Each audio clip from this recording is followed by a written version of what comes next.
Praise the lord. ప్రభు అయిన యేసుక్రీస్తు నామములో మీ అందరికీ హృదయపూర్వకమైన వందనాలు తెలియపరుస్తున్నాను. ప్రభు మిమ్మల్ని దీవించి ఆశీర్వదించునుగాక. పరిశుద్ధ గ్రంథంలో నుండి ఫిలిప్పీలకు రాసిన పత్రిక 4వ అధ్యాయం 19వ వాక్యాన్ని చదువుకుందాం. క్రీస్తు యేసునందు మహిమలో మీ ప్రతి అవసరమును తీర్చును. దేవుడు క్రీస్తు యేసు యొక్క మహిమైశ్వర్యమును బట్టి మన ప్రతి అవసరాన్ని తీరుస్తాడట. నిజమే ప్రియులారా, మనకి ఎన్ని అవసరాలు ఉన్నా కూడా మరి ఈ రోజుల్లో ఒక సగటు మనిషి బ్రతకడానికి ఎన్నో అవసరాలు. ఒక కుటుంబం సఖ్యంగా సమృద్ధిగా ముందుకు కొనసాగాలంటే ఎన్నో అవసరాలు. ఈ అవసరాల కొరకే మనిషి అవస్థ చెందుతున్నాడు, ప్రయాసపడుతున్నాడు, రాత్రింబవళ్ళు కష్టపడుతున్నాడు. అయితే వీటన్నిటికంటే మిన్నగా మనము దేవునిని నమ్మినప్పుడు, దేవునిని ఆశ్రయించినప్పుడు ఆయన తమ మహిమైశ్వర్యములో నుండి మన ప్రతి అవసరమును, ఇక్కడ ప్రత్యేకంగా నేను మీతో చెప్పాలనుకున్నది ఏంటంటే అవసరమును, ప్రతి అవసరం ఆయన తీరుస్తాడు. ఎందుకంటే మరలా ఈ విషయాన్ని ప్రత్యేకంగా నేను చెప్పడంలో ఆంతర్యం ఏంటంటే కొన్ని అనవసరమైన వాటిని మనం ఆశిస్తూ ఉంటాం. అవి ప్రభు మనకు చేయట్లేదని నిరుత్సాహపడుతూ ఉంటాం. మన అవసరతలు ఎరిగిన దేవుడు మన అవసరతలు తీర్చకుండా ఏమీ ఉండడండి. అవసరతకు మించి క్షేమము కానివి, మనకు అవసరం లేనివి మనం ఆశించినప్పుడు వాటిని గూర్చిన సంతృప్తి మనకు కలగడం అనేది అది అసంభవమే అని చెప్పుకోవాలి. ఎందుకంటే మనకు ఏ సమయంలో ఏది కావాలి, ఏ స్థలంలో ఏది అనుగ్రహించాలి సర్వశక్తి కలిగిన దేవునికి తెలుసు. అందుకే లేఖనాల్లో మనం చదివితే దేని విషయంలో మీరు చింతించకూడదు, మీరు చింత లేని వారై ఉండాలని ఆయన కోరుచున్నాడని రాయబడి ఉంది. లోకస్తులు ఏమి తిందుమా, ఏమి త్రాగుదుమా అని వాళ్ళు చింతిస్తారు, వాళ్ళు వ్యసనపడతారు. కానీ మనకు ఆ చింత అవసరం లేదు. ఎందుకంటే మన అవసరతలు ప్రభువుకు తెలుసు. మన హృదయంలోని మాట మన పెదవులకు రాకమునిపే ఆయన ఎరిగినవాడు. కానీ ఈరోజున అనేక విషయాల్లో అనవసరమైనవి, అవసరం లేనివి ఆశించి వాటిని అందుకోలేక ప్రయాసపడి విసుగు చెందడం మన వంత అవుతుంది. చూడండి, నేనున్నాను, నా పరిచర్యకు, సేవకు నాకేమి కావాలనో ఆయనకి తెలుసు. ఆయన నాకు అనుగ్రహిస్తాడు. ఒకవేళ నేను ఆయన అడిగినా కూడా నా అవసరాలు ప్రభుతో చెప్పుకుంటే ప్రతి అవసరాన్ని ఆయన తీరుస్తాడు. అలా కాకుండా నేను నా ప్రార్థనలో ఒక విమానం అడిగాను అనుకోండి, అది నాకు అవసరమండి. ఒకవేళ నాకు అవసరమైతే ఇస్తాడు. కానీ అనవసరమైన వాటిని నేను అడగడం ఎంతవరకు సబబు అని అనిపిస్తుంది. నా పరిచర్యకు, నా సేవకు కావలసిన అవసరత నేను అడిగితే ఆయన ఏనాడు కూడా ఆలస్యం చేసేవాడు కాదు, ఒట్టి చేయి చూపించేవాడు కాదు. అదే నేను విమానం అడిగినప్పుడు నాకు దేవుడు విమానం ఇవ్వలేదు, ఒక హెలికాప్టర్ అడిగాను అది ఇవ్వలేదు అని నేను విసుగుపడడం ఎంతవరకు సబబు అని మీరు అంటారు. అందుచేత మీ కుటుంబపు వ్యవస్థలో కానివ్వండి, మీ పిల్లల భవిష్యత్తు విషయంలో కానివ్వండి, వివాహాల విషయంలో కానివ్వండి, ఏదైనా కూడా మీకు ఏది అవసరం ఆ అవసరతను తప్పనిసరిగా ఆయన తీరుస్తాడు. ఒకరోజున యేసుక్రీస్తు కపెర్నహూమునకు వచ్చినప్పుడు అక్కడ ఒక సంభవం జరిగిందండి. ఈ పన్ను కట్టించుకునే వాళ్ళు మరి పేతురు దగ్గరకు వచ్చి పేతురుని అడుగుతున్నారు, ఏమయ్యా మీ బోధకుడు పన్ను కట్టడా అని.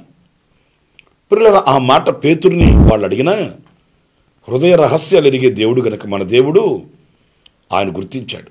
వెంటనే పేతురుని పిలిచి ఏమన్నాడు తెలుసా? పన్ను ఎవరు కట్టాలి? కుమారులు కడతారా, ఇతరులు కడతారా? పేతురు సమాధానం చెప్పాడు, ఇతరులే కట్టాలండి, కుమారుడు కట్టాల్సిన అవసరం లేదు అట్లాగని. అప్పుడు యేసుక్రీస్తు వాదానికి దిగలేదండి, వాగ్వివాదం అక్కడ జరగలేదండి. వెంటనే ప్రభు అన్నాడు, సరే అలాగే వారికి అభ్యంతరం కలగకుండానట్లు కట్టేద్దాం అట్లని పేతురుతో ఏం చెప్పాడు? నీవు వెళ్ళి సముద్రంలో గాలం వేయి. ఆ మొదట పడే ఆ చేప నోరు తెరిచి చూస్తే అందులో 1 షెకెల్ కనిపిస్తుంది. పన్ను కట్టాల్సిందంతా 1/2 షెకెలు. నీకు నాకు పన్ను కట్టేసేయి, చెల్లించేసేయి అన్నాడండి. ఇక్కడ నేను ఆలోచించిన విషయం ఏంటంటే, అక్కడ వాళ్ళకి పన్ను కట్టాలా అనేది ఒక అవసరం. అయితే దేవుడు ప్రార్థన చేద్దాం, ఎవరైనా వచ్చి సహాయం చేస్తారు, లేకపోతే ఇప్పుడు నేను ఒక అద్భుతం చేస్తాను, సృష్టిస్తాను అని సాహసించలేదండి. పేతురికి ఒక పని పెడుతున్నాడు. నీ అవసరం తీరాలంటే నిమ్మక నీళ్ళెత్తినట్లుగా కూర్చొని దేవుడు చూసుకుంటాడు, ఆయనకు అసాధ్యమైందేముంది, ఆయన ఎన్నో మార్గాలు తెరుస్తాడు అని సోమరిగా ఉండడం కాదు. నీవు వెళ్ళి గాలం వేయి, నువ్వు వెళ్ళి శ్రమపడు, నువ్వు వెళ్ళి నీ పని నువ్వు చెయ్యి. ఎందుకంటే పేతురికి చేపలు పట్టే మరి అనుభవం బాగా తెలుసు కదండి, జాలరు కదా. అందుచేత నీవు చేయాల్సిన పని నువ్వు చెయ్యి, నువ్వు వెళ్ళి కష్టపడు, శ్రమపడు. నువ్వు కష్టపడిన దానిలో నీ అవసరం తీరేటట్లు ఆయన ఆశీర్వాదాన్ని కనపరుస్తాడు. చాలామంది ఈరోజు ఏమనుకుంటారంటే, దేవుడు నా అవసరం తీరుస్తాడు, నేనే పని చేయని అవసరం లేదు. ప్రార్థన చేశాను కదా, ఇక మౌనంగా సోమరులాగా మౌనంగా కూర్చుంటే ఆయన ఏదో ఒక దిక్కున అద్భుతం చేసి మార్గాలు తెరచి నా అవసరాన్ని తీరుస్తారు అనుకుంటారండి. కానీ వాక్యంలో అలా లేదే. నువ్వు వెళ్ళి గాలం వేయి అంటే అర్థం ఏంటంటే, నువ్వు చేయాల్సిన పని, నీ పని నువ్వు ఆపకుండా, సోమరివి కాకుండా నువ్వు చెమటోర్చి నువ్వు కనుక కష్టపడితే నీ కష్టార్జితాన్ని ఆశీర్వదించి నీ అవసరాలన్నీ తీర్చే అద్భుతం ఆయన చేస్తాడు. ఎంత ఆశ్చర్యకరమైన విషయం చూడండి. ఈరోజు మనం చేసే ప్రతిదీ కూడా ఆశీర్వాదకరంగా ఉండాలి, దీవెనకరంగా ఉండాలి, ఫలభరితముగా ఉండాలి. అలాగున ప్రభు చేస్తాడు.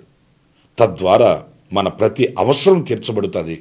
ఏ అక్కర లేని వారమై, ఏ కొదువ లేని వారమై మన ప్రభుని స్తుతించే భాగ్యం మనకు దొరుకుతుందని మనం మర్చిపోకూడదండి.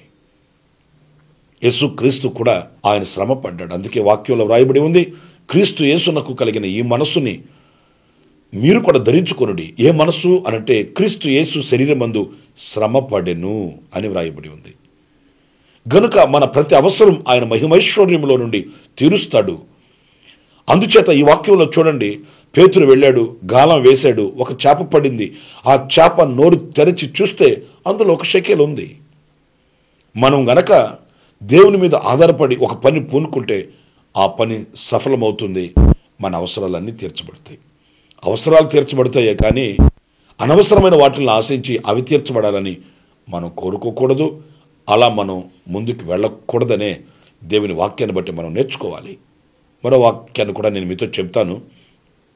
అదేంటంటే, నెహెమ్యా అతను ఉద్యోగం ఏంటంటే రాజుగారి దగ్గరికి వెళ్ళి రాజుగారికి మరి పాత్ర అందించే ఒక ఉద్యోగం. ఎప్పుడు చలాకీగా ఉండేవాడు, సంతోషంగా ఉండేవాడు. ఒకవేళ అతని ముఖంలో మరి ఆ జీవకళ ఉట్టిపడేదేమో. ఎందుకంటే ఈ మాట నేను ఇలా ఎందుకు అంటున్నానంటే, ఒకరోజు అతని ముఖం మరి ఇకారంగా ఉంది, దుఃఖముగా ఉన్నాడు. అది అట్టే రాజుగారు గుర్తించి, రోజు అలాగే ఉండే పని అయితే పెద్ద రాజుగారు గుర్తించేవాడు కాదేమో. రోజు అలా లేడు, సంతోషంగా ఉండేవాడు, ఆనందంగా ఉండేవాడు, గంతులేస్తూ ఆ ముఖంలో ఆ జీవకళ ఉట్టిపడుతుండేది. కానీ ఆ రోజు మాత్రం దుఃఖముఖి అయి బాధగా ఉన్నాడు. వెంటనే రాజు అడిగాడు, నీకు వ్యాధి ఏమీ లేదు కదా, ఆరోగ్యమేమి బాగలేకుండా లేదు కదా, ఆరోగ్యం బాగుంది కదా. అబ్బనే ఉన్నానండి, మరి ఎందుకు నీవు ముఖం దుఃఖముగా ఉన్నావు అని అడిగాడు. అప్పుడు రాజుకు సమాధానం ఏం చెప్పాడు, రాజా, నా పితరులు సమాధులుండే ఆ పట్టణం కాల్చబడిపోయింది, పాడైపోయింది, దాని గుమ్మములు కాల్చబడిపోయాయి. ఆ వార్త విన్నప్పుడు నా హృదయం చెలించింది, ఆ బాధ చేత నా హృదయం నింపబడి ఉంది అని తన హృదయంలో ఉన్న గోడంతా వివరించుకున్నాడండి. ప్రియులారా, చరిత్రలో మనం చదివితే వెంటనే రాజు, మరి నువ్వు కోరేదేంటి అని అడిగి, అతడు అడిగినవన్నీ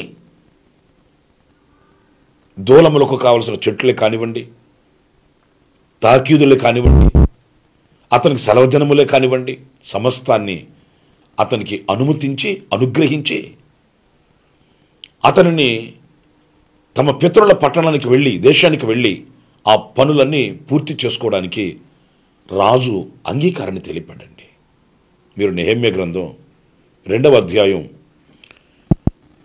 8వ వాక్యంలో చదివితే అక్కడ భక్తుడు ఇలా వ్రాశాడు, నా దేవుని కరుణాహస్తము కొలది రాజు నా మనవి ఆలకించెను. అవునండి పిల్లలు, మీ హృదయంలో మీకు ఏ వాంఛ కలిగి ఉందో, మీరు ఎలాంటి వ్యాధి చేత బాధపడుతున్నారో, నీ హృదయంలో నేను బాధించే అనుభవం ఏంటో దేవునికి తెలుసు. ఒకవేళ అది నీకు అవసరము అన్నప్పుడు ఆ హృదయ వాంఛను తీర్చడానికి నా ప్రభు ఏమాత్రం వెనకంజి వేసేవాడు కాదు. రాజుకై రాజు అడగడం, అతని అవసరాలన్నీ తీర్చడం, అతనికి కావలసినవన్నీ అనుగ్రహించడం, ఇవన్నీ ఆశ్చర్యం కలిగించాయి దైవజనునికి. అందుకే ఈ ఆశ్చర్యాన్ని కలిగించిన అనుభవాలను గురించి అంటాడు, ఇది నా దేవుని కరుణాహస్తం నాకు తోడై ఉండి ఈ కార్యములను సఫలం చేసింది. నిజమే. ఈరోజు నా ప్రియ దేవుని బిడ్డలారా, ఎన్నో ఆలోచనలు, ఆశలు మీ హృదయంలో ఉండవచ్చు. మీ కుటుంబాన్ని బట్టి, మీ పిల్లలను బట్టి, మీ వ్యాపారాలు, చేతి పనులు, ఉద్యోగాలు, ఇవన్నీ ఎన్నెన్నో ఆలోచనలు మీ హృదయంలో గూడు కట్టుకుని ఉండవచ్చు. అయితే వాక్యం అంటుంది, ఆ ఆలోచనలన్నీ ఆయన మహిమైశ్వర్యంలో మీకు తీరుస్తాడు, సఫలమవుతాయి. మీ అవసరం ఏదైనప్పటికీ కూడా ఒకవేళ మీ శక్తికి మించినది కావచ్చు. నిజమే, నెహెమ్యా తలంచిన కార్యం శక్తికి మించిందే. రాజుల మనస్సును మార్చాడు.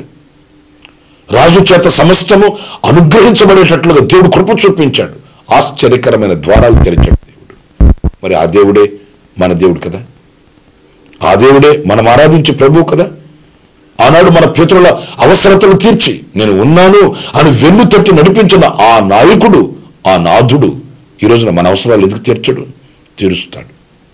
మన ప్రతి అవసరాన్ని తీర్చే దేవునికి మనం యథార్థంగా కనబడి మనం ఆయన సన్నిధిలో మనం ప్రార్థించినప్పుడు నిశ్చయంగా మన ప్రతి అవసరం తీర్చబడుతుంది.